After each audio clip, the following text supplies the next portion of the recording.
বিসমিল্লাহির রহমানির রহিম। BNP chairperson ও সাবেক প্রধানমন্ত্রী খালেদা জিয়া বলেছেন, দেশ এখন সংকটকাল অতিক্রম করছে। ফ্যাসিস্ট সরকার বিদায় নিয়েছে।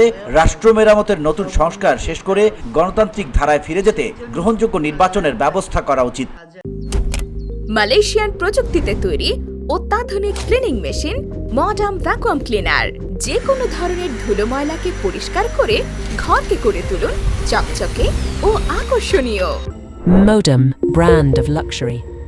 বৃহস্পতিবার জাতীয় সংসদ ভবনে বিএনপির বর্ধিত সভায় ভার্চুয়ালি যুক্ত হয়ে প্রধান অতিথির বক্তব্যে তিনি এসব কথা বলেন। দেশ আজ এক সংকটময় সময় অতিক্রম করছে। আপনাদের এবং ছাত্রদের সমন্বিত আন্দোলনের ফলে ফ্যাসিস্ট শাসকেরা বিদায় নিয়েছে। একটা অন্তর্বর্তীকালীন সরকার গঠিত হয়েছে। তাদের কাছে জনগণের প্রত্যাশা রাষ্ট্র মেরামতের ন্যূনতম সংস্কার দ্রুত সম্পন্ন করে গণতান্ত্রিক ব্যবস্থায় ফিরে যাওয়ার জন্য সকলের কাছে গ্রহণযোগ্য একটি নির্বাচন অনুষ্ঠান সম্পন্ন করা। খালেদা জিয়া বলেন, গণ অভ্যুত্থানের অর্জন নস্যাতের ষড়যন্ত্র করছে ফ্যাসিস্ট ও তাদের দোসররা।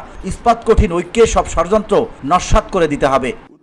এখনো ফ্যাসিস্টদের দোসররা এবং বাংলাদেশের শত্রুরা গণ অভ্যুত্থানের মাধ্যমে প্রাপ্ত অর্জনকে নস্যাৎ করার জন্য গভীর চক্রান্তে লিপ্ত রয়েছে।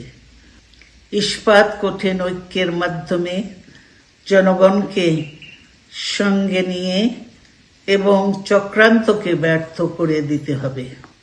তিনি বলেন, চিকিৎসার জন্য যুক্তরাজ্য থাকলেও জনগণের পাশে আছি। যারা ফ্যাসিবাদ বিরোধী সংগ্রামে শহীদ হয়েছেন এবং সম্প্রতি গণ অভ্যুত্থানে যারা শহীদ হয়েছে তাদের প্রতি আমি শ্রদ্ধা জানাচ্ছি। যারা আহত হয়েছেন তাদের প্রতি জানাচ্ছি সমবেদনা। দীর্ঘ ফ্যাসিবাদী বিরোধী সংগ্রামে যারা শহীদ হয়েছেন এবং সম্প্রতি জুলাই আগস্টের ফ্যাসিবাদী শাসকদের নির্মম ভয়াবহ দমন নীতির কারণে গণহত্যায় যারা শহীদ হয়েছেন তাদের প্রতি আমি শ্রদ্ধা জানাচ্ছি। যারা আহত হয়েছেন তাদের প্রতি জানাচ্ছি আন্তরিক সমবেদনা। আমি চিকিৎসার কারণে যুক্তরাজ্যে অবস্থান করলেও আমি সব সময় আপনাদের পাশেই আছি। বর্ধিত সভায় সভাপতির বক্তব্য দেন বিএনপির ভারপ্রাপ্ত চেয়ারম্যান তারেক রহমান।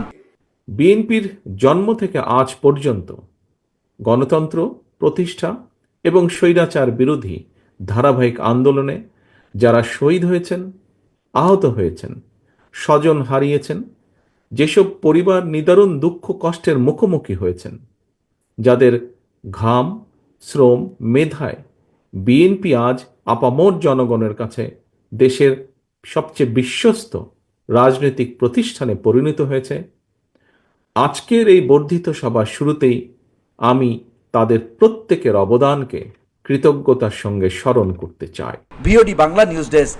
প্রিয় সহকর্মীবৃন্দ, সর্বোপরি